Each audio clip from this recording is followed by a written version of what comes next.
Salam alaikum, petite vidéo rapidement, j'espère de tout mon cœur que vous partagerez, que vous republierez ce message qui s'adresse au roi du Maroc, Allah yansuru, Allah yashafih, qui a fait un discours toujours royal et qui dans ce discours a encore tendu la main à l'Algérie pour discuter avec sincérité.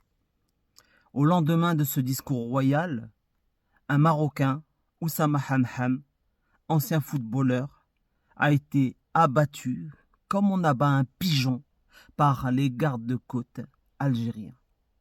Il était à bord d'une embarcation pour fuir vers l'Espagne avec d'autres migrants de toute origine et ils ont tué le Marocain. Ils lui ont tiré dessus. Combien de temps jusqu'à quand ça va durer? Jusqu'à quand nous allons avoir un discours royal avec ces animaux, avec ces bêtes sauvages, avec ces gens d'un autre monde, d'un autre âge? Comment ça va se goupiller ça? Comment va-t-on faire? C'est pas possible. À un moment donné, les Marocains vont péter un câble. D'autant que le discours évidemment sage du souverain, c'est tout à fait normal, on peut comprendre. Mais à un moment donné, avec des bêtes sauvages, il faut sortir l'armement. Ce n'est pas possible. On ne demande pas à rentrer en guerre. On demande simplement à avoir un discours cohérent et ferme avec ces bêtes sauvages. Ah oui, ces bêtes sauvages. J'en bave tellement j'ai la mort. Wallah el-Adim, j'en bave. J'ai la mort envers ces bêtes sauvages, ces animaux. Alors, tout de suite, par avant, je vois déjà les groupies de ce régime criminel algérien venir dire c'est bien fait, qu'est-ce qu'ils faisaient dans les eaux territoriales algériennes, etc. etc. Ils ont été dérivés. C'est une embarcation qui a été c'était dérivée par la mer. Voilà, ça arrive. Et on ne tire pas comme ça sur des êtres humains, on ne tire pas. Il y a deux pays qui agissent de la sorte. Il y a l'entité sioniste, il y a Israël qui abat les enfants palestiniens, les Palestiniens à bout portant, comme ça, cadeau de la maison, et l'Algérie, qui tire sur des gens. Et celles et ceux qui viendront soutenir le régime algérien, sachez que vos propres compatriotes algériens se font tirer également comme des lapins, parce que pour eux, vous n'êtes rien. Pour le régime algérien, vous n'êtes rien.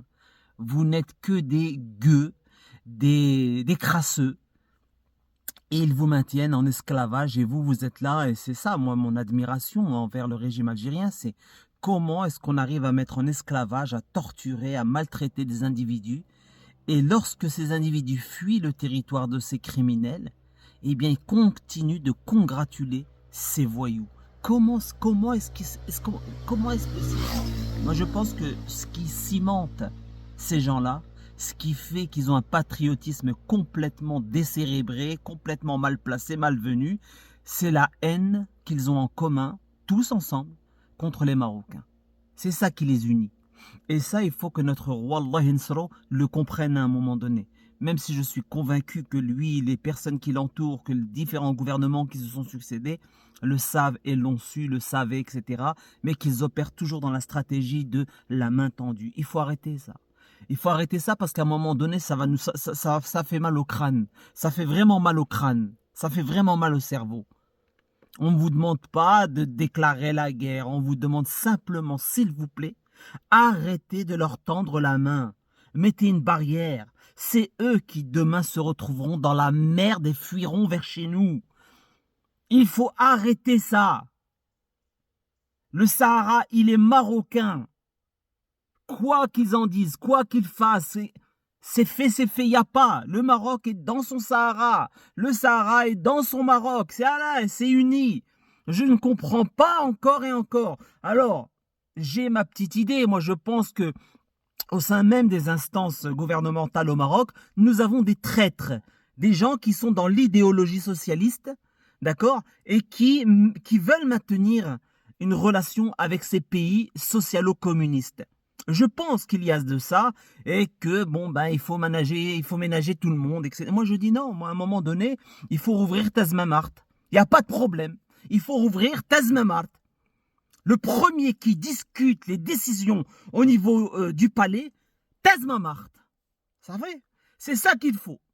Elle est là la réalité. Avec ces gens-là, il faut être sans pitié. Feu Hassan de Allah l'a dit. Sur 10 balles, il y en a une pour l'ennemi extérieur et 9 pour les ennemis de l'intérieur. C'est ce qui s'est passé, ils ont essayé de le descendre 2 fois. Et n'ont pas eu cette chance. Hein? Ce qu'ils pensent être une chance. Dieu merci, Dieu est grand. Vous voyez? Le Maroc a été sauvé, je vous jure. Parce qu'aujourd'hui, si ça avait été le cas, s'ils avaient réussi à abattre notre souverain Hassan d'Allah Yarhamou, ça aurait été une catastrophe. On serait pire que l'Algérie. Que ce soit avec Ben Barka, l'idéologie socialiste nous aurait entraîné je ne sais où. Une catastrophe. Donc maintenant, voilà, encore un Marocain descendu par les gardes-côtes criminels voyous algériens au lendemain d'un discours où l'on tend la main à ces criminels. J'espère que la raison l'emportera et que ce message sera tourné.